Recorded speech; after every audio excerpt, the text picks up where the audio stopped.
Hvad er DMARC og de 3 H'er? Her har vi Anna, og her har vi Bob. Anna vil gerne sende en mail til Bob, men hvordan finder mailen vej? Her har vi en mail. For at Annas mail kan nå Bob, skal hun kende hans IP-adresse. Anna skriver fra domænet a.dk og Bob fra domænet b.dk, så deres IP-adresser er forskellige. Lad os sige, at Annas IP-adresse er 10 og Bobs er 20. Når Anna trykker send, går mailen til hendes mailserver på a.dk, som kontakter DNS. DNS oversætter domænenavnet b.dk til IP-adressen og svarer, at Bobs IP-adresse er 20. Så kan Annas mailserver på a.dk sende mailen til Bobs mailserver på b.dk, så mailen kan ende i hans indbakke.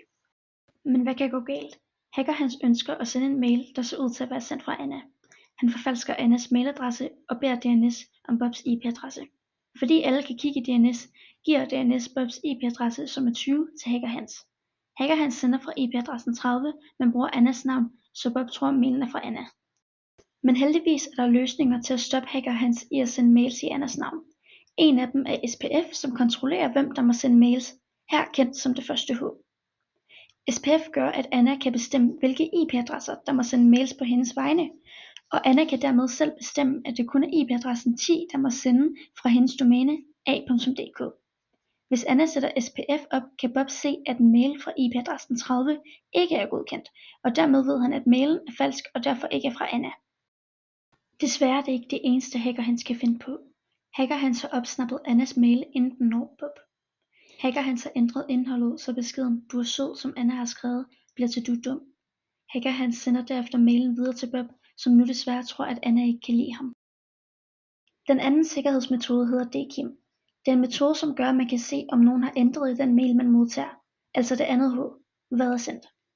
Når du har DKIM sat op på dit domæne, så er der 2 nøgler, en privat nøgle og en offentlig nøgle. Den private nøgle bruges til at underskrive mailen. Denne underskrift er lavet ud fra indholdet i mailen.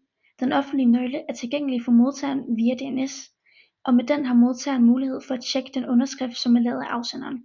Derved kan modtageren sikre sig, at indholdet er det samme, som afsenderen har sendt. Anna sender en mail til Bob, som hun har skrevet under på. Denne mail er lige kommet ind på Bobs mailserver.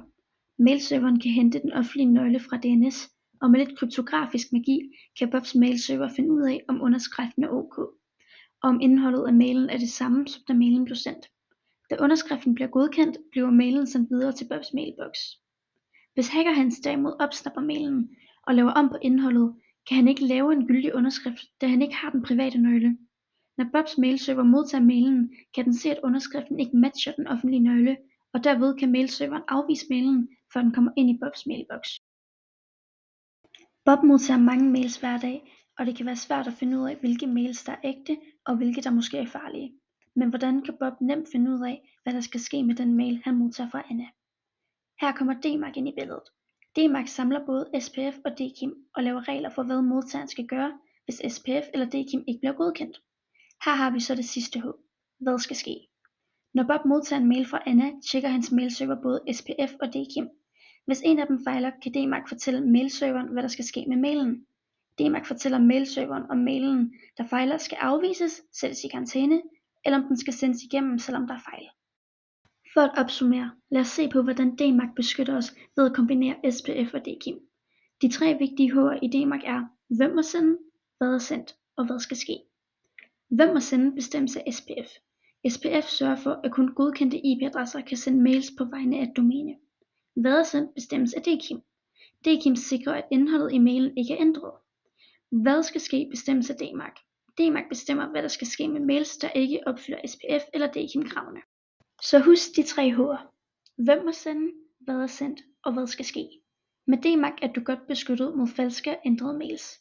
Hvis du har brug for hjælp, kan vi hjælpe dig med vores løsning administreret DMARC. Hvis I vil have mere information, så er I selvfølgelig altid velkommen til at kontakte os.